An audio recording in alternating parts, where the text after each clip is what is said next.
È una pianta ancora giovane di ginkgo biloba, simbolo di resistenza e longevità, che ricorderà il ricercatore Sammy Basso nel cortile del liceo da Ponte, dove era iniziato il suo percorso di studi. Da qua è partito, da qua ha dato la base ai suoi studi futuri, quello che poi è diventato. E dunque è bellissimo ritrovare questa bellissima pianta che ha un significato anche veramente importante nella sua scuola. Da Papa Amerigo è arrivato un invito agli studenti presenti nel cortile per la commovente cerimonia. Se lo vogliamo noi, i sogni si possono realizzare, anzi si realizzano.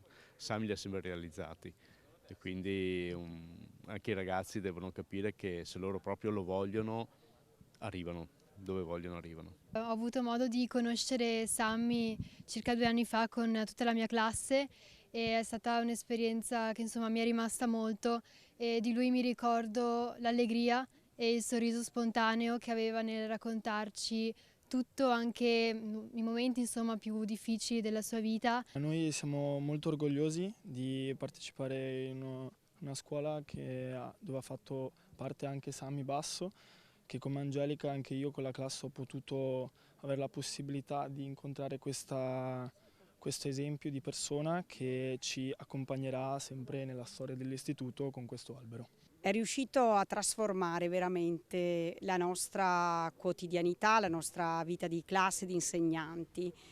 Andiamo al nocciolo, andiamo all'essenza della vita, che è soprattutto relazione.